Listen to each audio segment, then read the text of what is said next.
We are also being assisted by staff from the New Zealand Defence Force in the disaster victim identification process.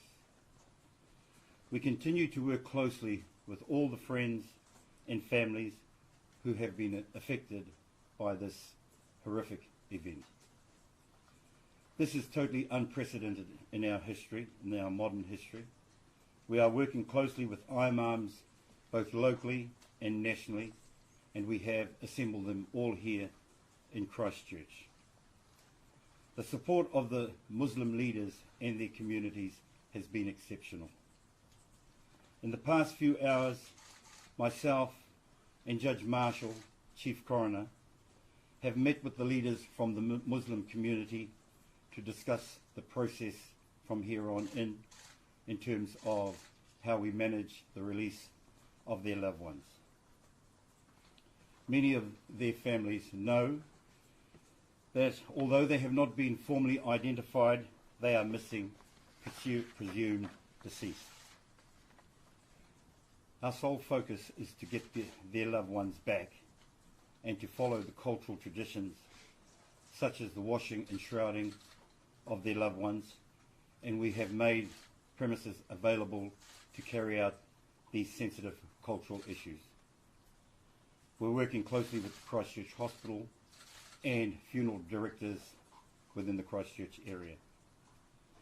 The only comfort that we can provide to these grieving families is to return their family members to them as expediently as we can, and we are working very hard to make this happen.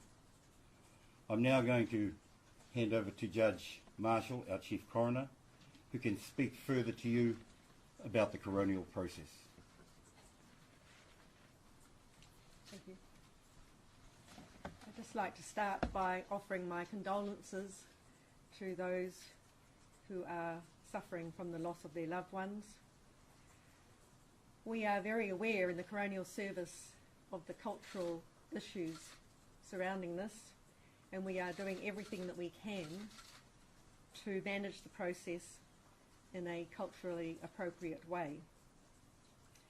The police, forensic pathologists and the coroners are working as quickly as possible to allow the families to have their loved ones back.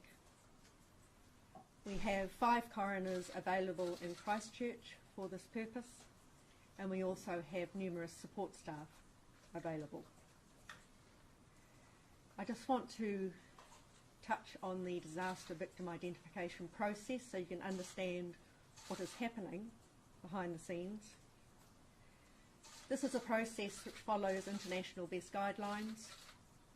It is to make sure that we are sure of the identity of a deceased person.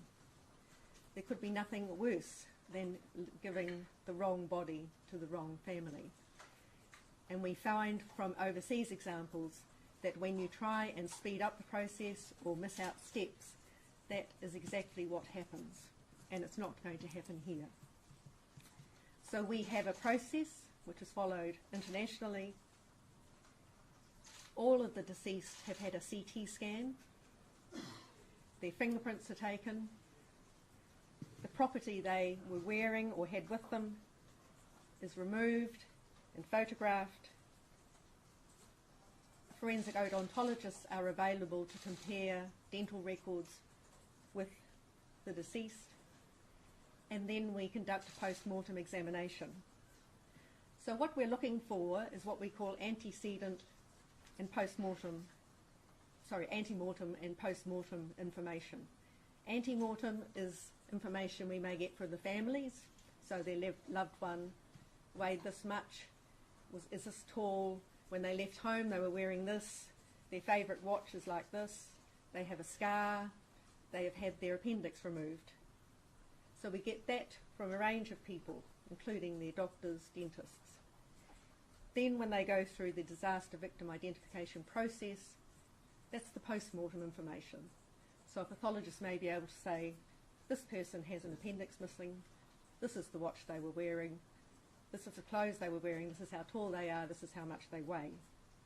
The role of the coroner and the police is then to gather all that information together, and the coroner must be satisfied that the identity has been established. Once that occurs, the coroner will formally release the body, and we will advise the mortuary that we are satisfied about identity, and we will advise the family, and at that stage the body can be released to the family. So this is a process we have to go through, and we will be going through it with every single body. Thank you. Any questions? How many of the 50 people who have died have actually been formally identified? We started the post-mortems this morning, and we understand that later on tonight we may be releasing the first body. So the identification is part of the post-mortem process. How confident are you that the 50 names on that list are right? Because there are people standing at the corners now still holding signs with people's names on them that they haven't been able to reconcile with, whether they're in hospital or they weren't on that list or whatever. I might leave that for the police.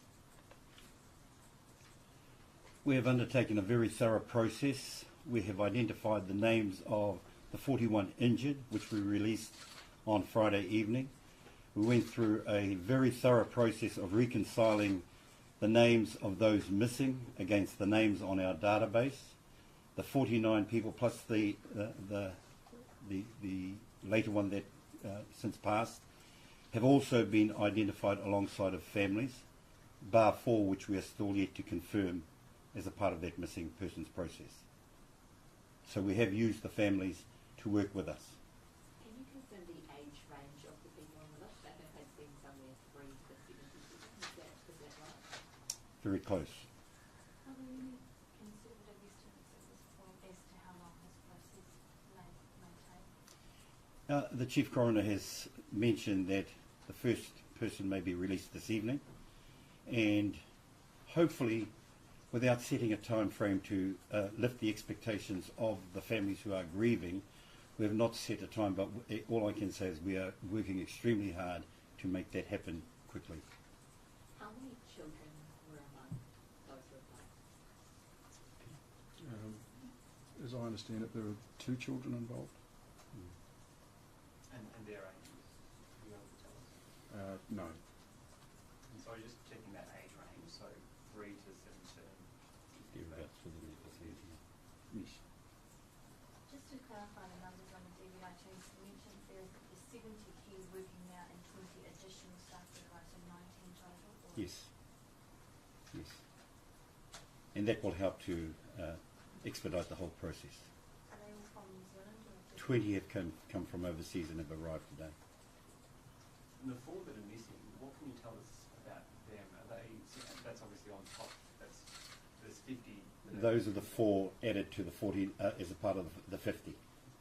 Yeah. What can you tell us about them? What's made it so difficult? At this point I can't give you any information about those 4, except they have been missing and those names have been reconciled alongside of families. Are you able to tell us how many children are still in Christchurch Hospital? I think the DHB had referred us to you on that. No, we wouldn't comment on who's in hospital here.